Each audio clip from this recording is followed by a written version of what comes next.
Coucou tout le monde, j'espère que vous allez bien. Alors j'espère que le confinement se passe bien toujours et que vous n'avez pas relâché. Je sais c'est très compliqué ces derniers temps, il fait vraiment, mais alors là vraiment très beau. Mais franchement ne soyez pas tentés, restez bien à la maison et jusqu'à ce que tout ça s'arrange s'il vous plaît. Alors, on se retrouve aujourd'hui pour une nouvelle vidéo. Alors, je sais que je fais des vidéos un peu différentes à chaque fois. Donc, on va dire qu'on essaie d'expérimenter. On verra bien ce qui vous plaît au final et ensuite on décidera. Nous allons aujourd'hui aborder un sujet qui va peut-être concerner certains d'entre vous puisqu'on va parler du célibat et de la pression sociale. Tada! Je vais faire des heureux. Alors, le célibat et la pression sociale. Donc, pourquoi j'ai envie de parler de ça aujourd'hui? Je parle de ça aujourd'hui parce que c'est une copine qui m'avait donné ce sujet-là. À la base, c'était pour mon blog, c'était pour écrire un article dessus. J'avais fait une petite demande et elle m'a suggéré ça. Et si elle l'a fait, c'est parce que ça la touche spécialement.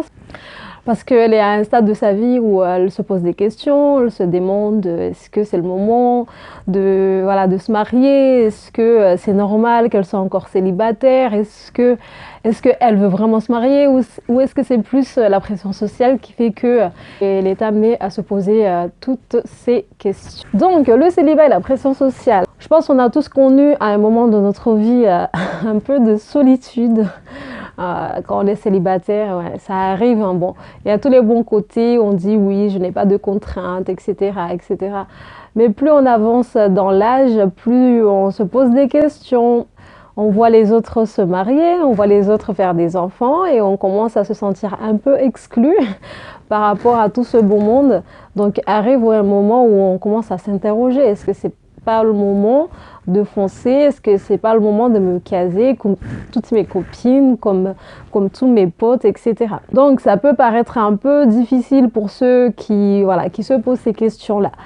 Personnellement, nous en avons parlé avec ma copine, moi je lui ai dit ce que j'en pensais, donc moi j'aimerais aussi que vous nous disiez ce que vous en pensez en commentaire, si vous avez des conseils à lui donner, etc. En fait, là, elle a fêté ses 25 ans. Et là, il y en a qui vont se dire, mais 25 ans, mais t'es encore jeune, t'as toute la vie devant toi, etc. Mais oui, mais c'est facile à dire, mais vous voyez, il y a des cultures où on ne se marie pas très tard, en fait. Moi, par exemple, je suis comorienne, elle est mahoraise, donc voilà, c'est le même archipel, c'est l'archipel des Comores. Donc, on a beau être dans un pays français, il y a toutes les coutumes, il y a toutes les coutumes et traditions qui nous rattrapent.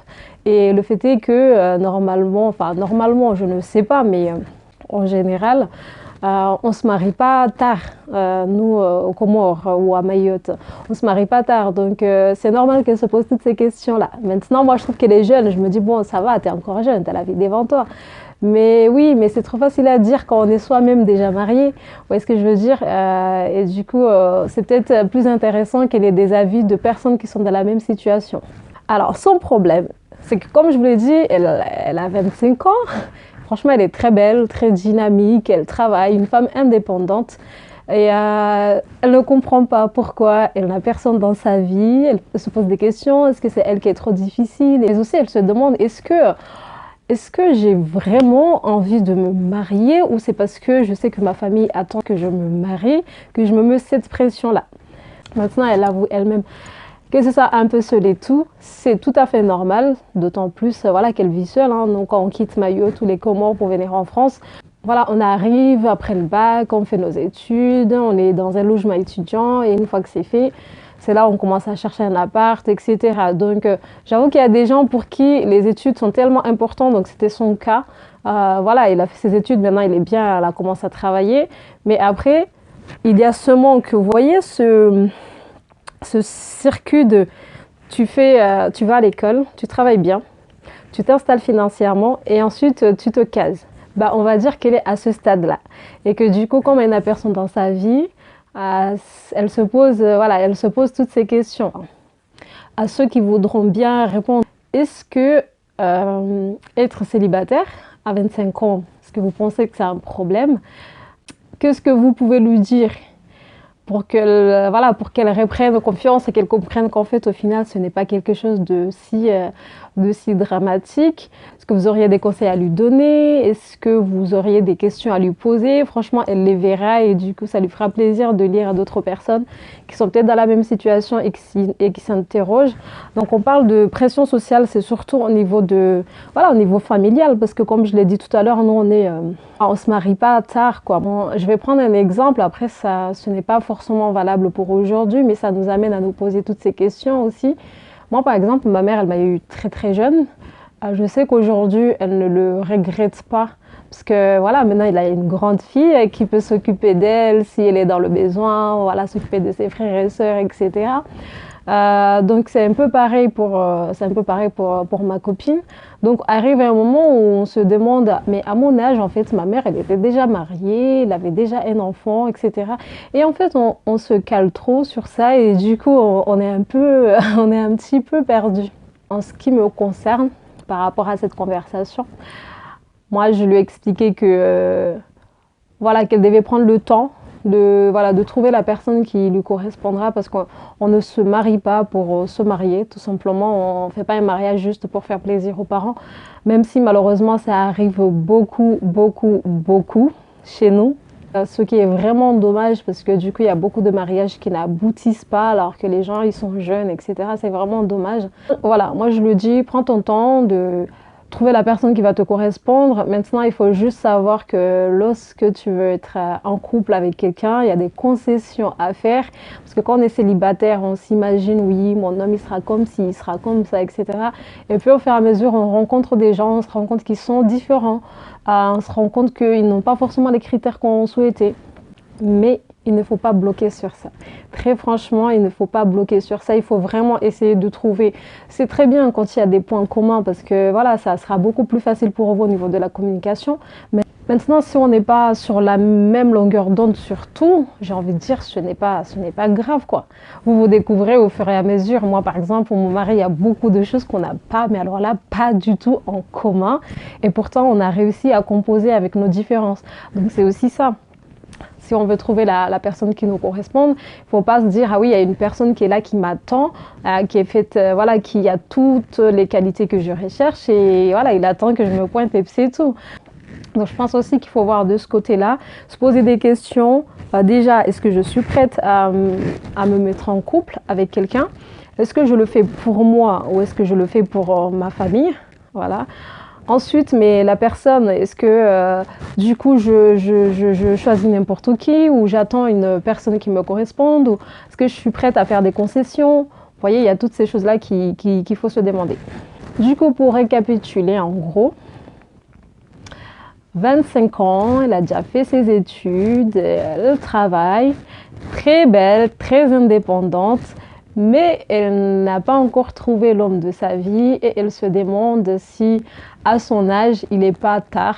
Franchement, quand je sais qu'en France les gens ils se marient assez tard quand même, à 30 ans voire même 32 ans, j'ai envie de dire, ma belle, tu n'es pas du tout en retard et franchement tu n'as pas à te formater, hein. On n'a pas à nous mettre dans des cases, hein. Si tu n'as pas envie de te marier tout de suite parce que tu estimes que tu n'as pas trouvé la personne qu'il te faut, et ben ne te presse pas, ne te mets pas la pression. Maintenant, je sais que c'est très difficile vis-à-vis de la famille, mais je pense que en ce moment, en cette époque, il y a des possibilités de discuter avec la famille, que ce soit le papa ou la maman, ou que ce soit toute la famille, de leur expliquer que voilà, moi j'aimerais bien, si je me mets en couple, si je me marie et si je fonde une famille, que ce soit avec quelqu'un que j'ai choisi et que ce soit quelqu'un avec qui je m'entende et je n'ai pas envie de faire ça dans la hâte juste pour vous faire plaisir au risque que le lendemain ce mariage n'aboutit pas. Donc est-ce que vous préférez me voir comme ça, mariée et divorcer le deuxième jour, ou est-ce que vous préférez me voir heureuse mais sur le long terme avec une personne que j'aimerais et qui m'aimera, j'espère autant que moi. Voilà les filles, donc on va pas trop s'attarder pour cette petite vidéo. Maintenant, si vous avez des conseils à lui donner, n'hésitez pas. Que ce soit des conseils voilà, pour supporter la pression sociale, la pression familiale aussi. ou voilà, que ce soit pour partager vos expériences, n'hésitez pas, elle va les lire, ça lui fera très très plaisir. Et ma belle, tu sais ô combien je t'aime, ô combien je t'adore, et j'espère vraiment, mais alors là vraiment, j'espère vraiment que le jour de ton mariage, voilà, tu seras rayonnante parce que tu seras en train de vivre un moment que tu as voulu toi et non un moment que la famille ou que la société t'aura imposé. Donc franchement, j'espère pour toi que tu connaîtras ce bonheur de te marier avec la personne que tu aimes à l'instant où ça viendra, que ce soit à 25 ans, 26 ans, 27 ans, 28 ans, 29 ans, 30 ans. Franchement, ne t'inquiète pas, quoi. Le plus important, est-ce que toi, tu sois heureuse. Donc, prends ton temps. Bon, pas trop quand même, ma belle, hein. La meuf qui vient rajouter de la pression. Non, sérieusement, prends ton temps et on verra bien. Voilà, on verra bien. En tout cas, moi, je serai là pour ton mariage, Inch'Allah. Comme tu as été là pour mon mariage et je te suis très, très, très reconnaissante si je ne te l'ai pas assez dit. Et voilà, je te fais des gros bisous. Je remercie par avance ceux qui voudront bien prendre le temps de répondre à cette problématique, donc le célibat et la pression sociale.